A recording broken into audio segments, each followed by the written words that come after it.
All right, man. Let's talk about Detroit Lions, man. They had a loss to the St. Louis Rams. Excuse me. And am I surprised? I'm not surprised. I was surprised. I thought the game would be a lot more blown out. I thought the Rams would win, running away. Once again, the Detroit Lions play it close, and then they break. Yeah, they take it, they break it, they break it, they take it.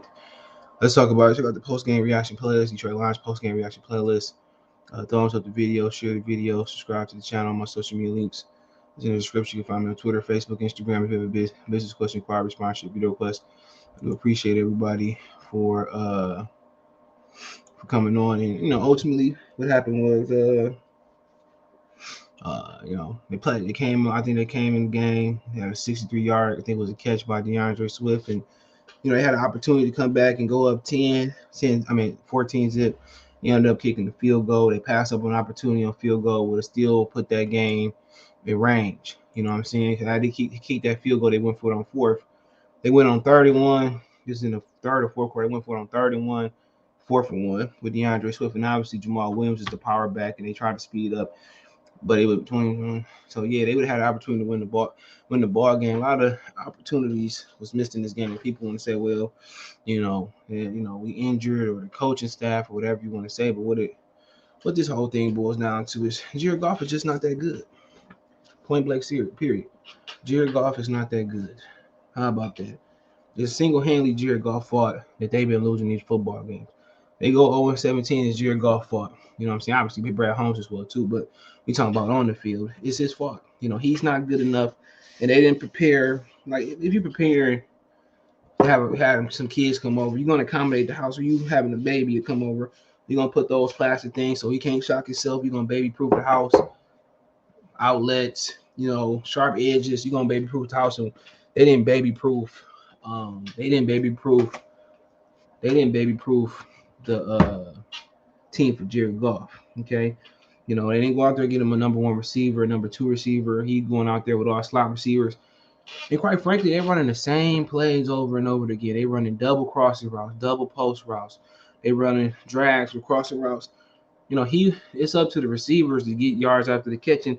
That's kind of what they got as far as receivers. They got yak receivers. They got small, shifty receivers, and it, they don't have nobody that can stretch the field, and maybe that's where Jared Goff doesn't feel comfortable going down the field. But they didn't accommodate. They didn't baby-proof the team for Jared Goff. I can't say that I am or ain't surprised about that. That's Detroit Lions.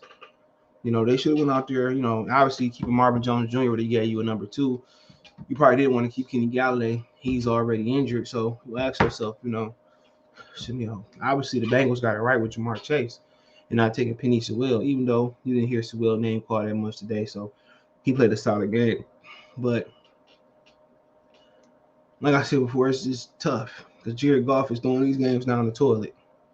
He's not going down the field. He's not being aggressive enough. He's not being assertive enough. And I think most of that is not his fault. They should have baby proofed the football team for him. And like I said, it's only so many screens, so many, the fake punts, the fake onside kick, and it's only so many of those you can run before teams are going to be prepared for it. Philadelphia, Pittsburgh, Browns, they all will be prepared for it come those reckoning days on Sundays. They will be prepared for it, so they're not going to be able to get away with those trick plays again. And honestly, man, it's just to the point where it is what it is. It hurts. It hurts to keep seeing Jared Goff. And, they say it's like the man with the fish. Almost got it. You know what I'm saying? It's like watching the Lions. Game you think they should be competitive and possibly win. Coming to the season with Cincinnati, excuse me. They go out there and they lay a colossal egg, and then they come in the game. They supposed to get blew out in. They play it close but still lose it. That's SOL. That's SOL, man. And that's the true definition of SOL. And like I said before, man, it's disheartening. It's disheartening, man. And like I said with Jared Goff, man, just to the point where they didn't prepare for Jared Goff. They didn't baby-proof the team for Jared Goff. Excuse me. It's getting cold. I saw my scalp getting dry. They didn't baby-proof the team for Jared Goff. And he wasn't that guy. And Brad Holmes, there's 30 million reasons why. plus reason why Jared Goff ain't coming out of there. Like I said before, we just gonna struggle. Did they make a QB switch on when they went 0-16? I don't know. It's just gonna be a struggle at this point. I mean, who do you put your attention to? The Pistons, I guess when they get K, hopefully they'll be on the up and up. The Wings, I'm not sure how they're doing. So the Tigers are in intermission basically. They won't be back until next spring. So we just at the point where if you watch football, you just gotta suffer because fans gonna keep going down there. They're gonna pack out Thanksgiving Day. They're gonna keep losing and losing. And like I said, does the schedule get easier? Absolutely. But the easier the team, the bigger the blowout. Tell me I'm lying. Tell me I'm lying, bro. And that's just what it is with the Detroit Lions. The bigger the team, the better they play, but they still gonna come up short. I don't see a win. And you can ask One Pride Nation. I told him, I said, man, I don't see them winning the game this year. He didn't believe me. And the thing about going 16, they gonna give an excuse. People got the excuse, oh, it's a rebuild, it's a rebuild. If you watch the games, you wouldn't think it was a rebuild. Most of them. If you watch the games, you wouldn't say, oh, it's a rebuild, it's a rebuild, it's a rebuild. What you would say is, man, Jared Goff is pissing away opportunities, even in the Cincinnati game. The defense played hard. They were just out of breath. Jared Goff is pissing off opportunities. Jack Fox threw a better ball when he completed the fake punt, than Jared Goff did all day. Do you notice they were in the same plays? You see the high-low with a drag and a crossing route, or it's some variation of a drag and crossing route. You see that they're not even calling plays for him to throw down the middle outside the hash. They're not calling no comebacks.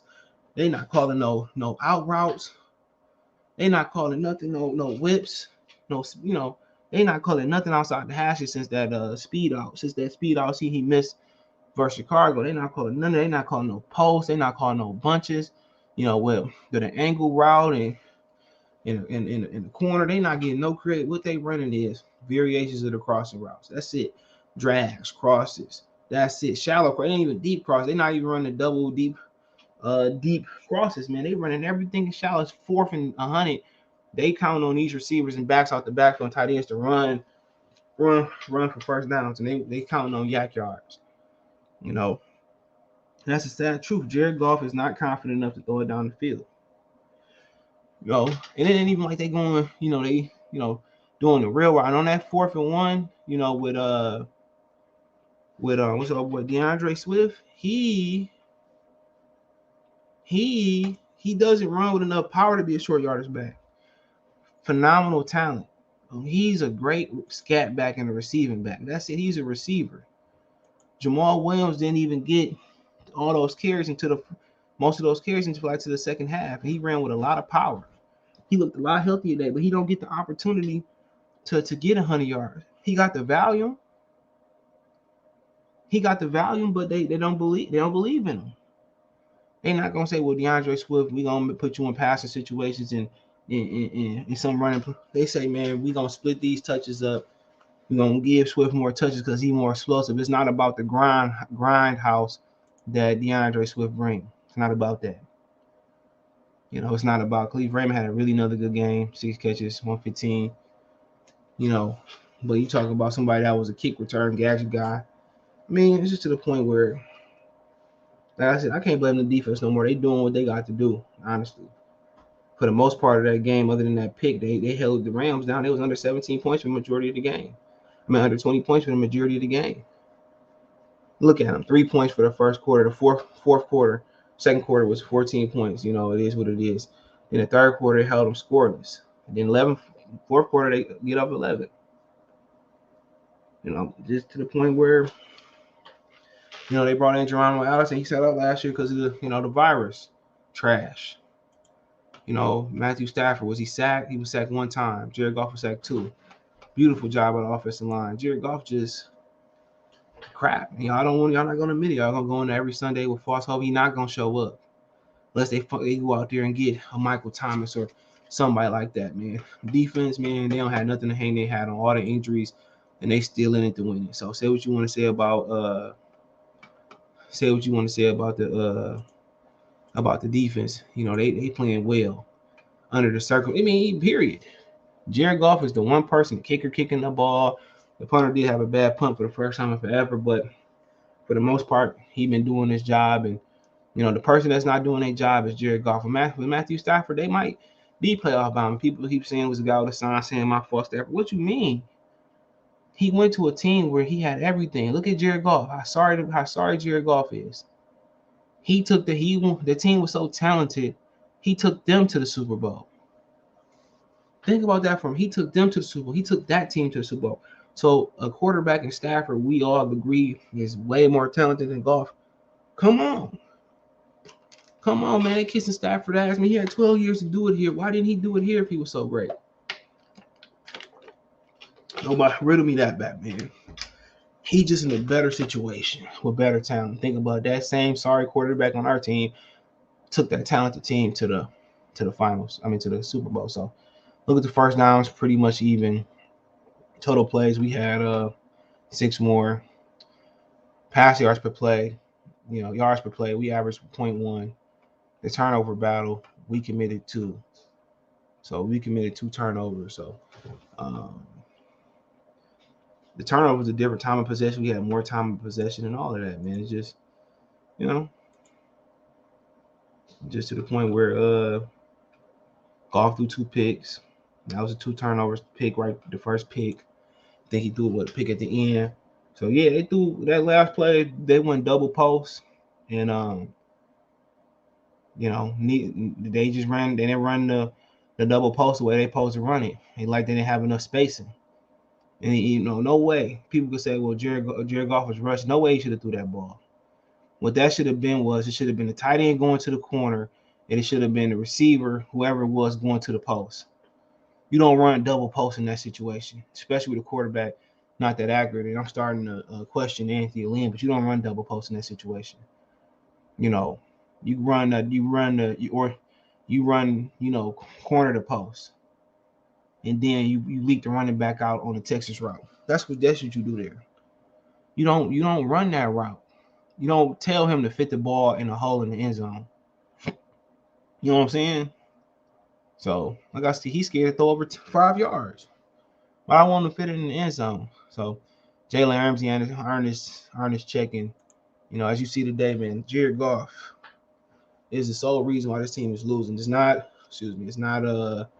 Day and Dan Campbell. It's not Brad Holmes and Jared Goff. He's not getting the job done, But also Brad Holmes and giving the weapons to get the job done. But hey, let me know what you guys think. Lions lose 19-28 in LA. We move on home next week, Halloween. If you didn't know, we're at home versus Philadelphia Eagles. Let me know what you guys think. Thumbs the video, share the video, subscribe to the channel.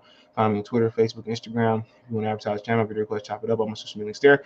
Want to make a financial donation? Cash App, CJ Good 313. Venmo, CJ Good 313. PayPal link description. Appreciate the financial donations. Best way to donate. Thumbs up, share the video, subscribe to the channel. So got Detroit Lions post game reaction playlist, Detroit Lions talk playlist for more videos like this. And yeah, let me know what you guys think. No time for the one time. Motor City Sports. So don't forget to check my other main channel right here on YouTube, Goodfellas Sports TV, for more sports, music, news, entertainment. It's Goodfellas Sports TV. Peace.